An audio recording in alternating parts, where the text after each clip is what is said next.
pour le deuxième VI, je vais avoir besoin de créer les échantillons d'un motif pour chaque signal bande de base.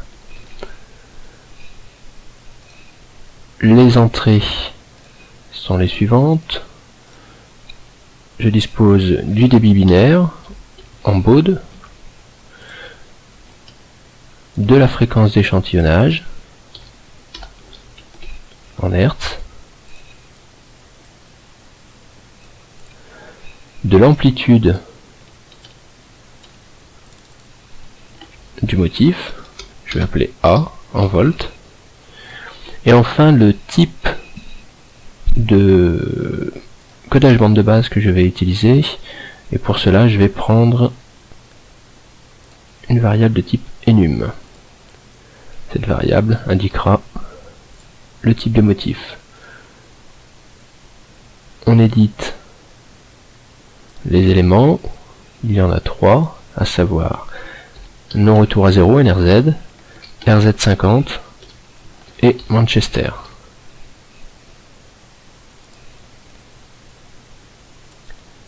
Cette variable de type enum va permettre de traiter différemment à l'aide d'une structure condition. Je relie le type à l'entrée de la structure et je choisis l'option ajouter une condition pour toutes les valeurs. Voilà, je retrouve donc les 3 entrées que j'avais définies dans le type enum. On va commencer par non retour à 0 qui est le motif le plus simple. Alors je vais d'abord commencer par calculer le nombre d'échantillons par bit. Ce dernier est donné par la division de la fréquence d'échantillonnage avec le débit binaire.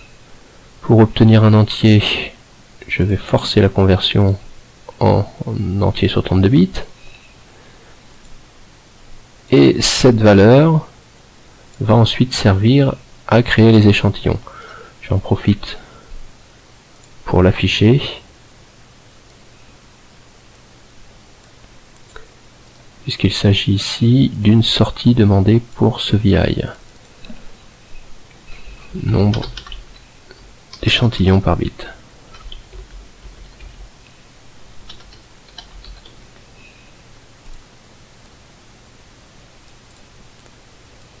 Alors pour le cas NRZ, il me faut créer un tableau qui contienne ce nombre d'échantillons. Pour ça, je vais utiliser une boucle for et relier l'entrée n à ce nombre d'échantillons. En NRZ, tous les échantillons ont la même amplitude. Cette amplitude correspond à la commande du VI. Il suffit uniquement de ressortir cette valeur d'amplitude et en sortie, on a un tableau qui fait la bonne dimension. Je vais afficher le résultat dans un graphe, ce qui permettra de visualiser ces échantillons.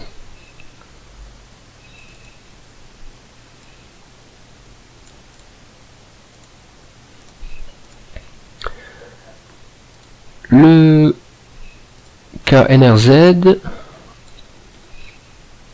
utilise le même type de programme,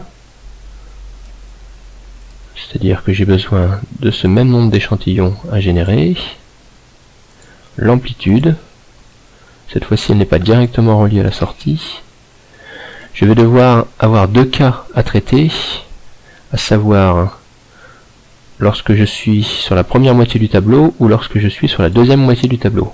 Alors l'indice correspondant à la moitié du tableau est obtenu à l'aide d'une division entière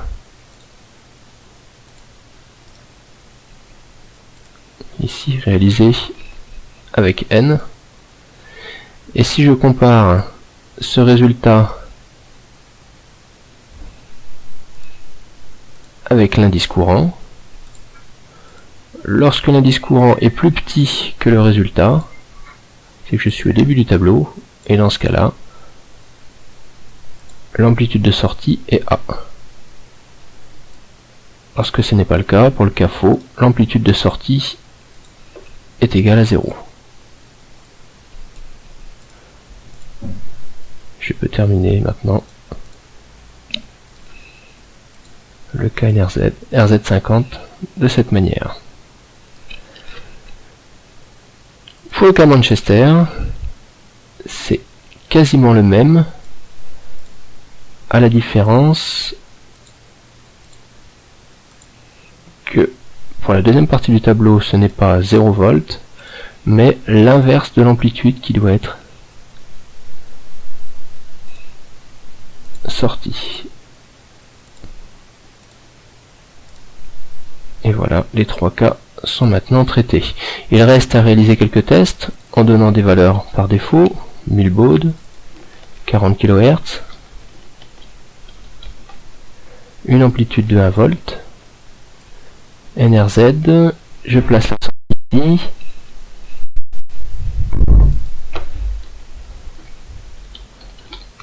le chronogramme. Alors je retrouve bien 40 échantillons avec ces valeurs. Pour mieux distinguer les échantillons, je vais changer le tracé courant. Voilà, on les voit apparaître ici, et je vais modifier l'amplitude de manière à bien distinguer les 3 cas par la suite. Le cas RZ50 donne ce motif, avec donc la première partie des échantillons à 1 volt, ensuite on retourne à 0, et pour Manchester, la deuxième partie du tableau se retrouve à moins 1 volt. Pour terminer, il reste à connecter les entrées.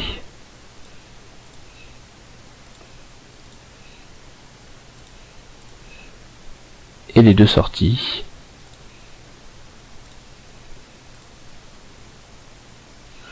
Je vais renommer la sortie motif et modifier l'icône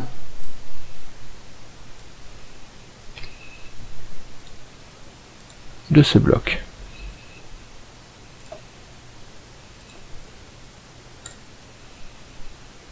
Je sauve le VI.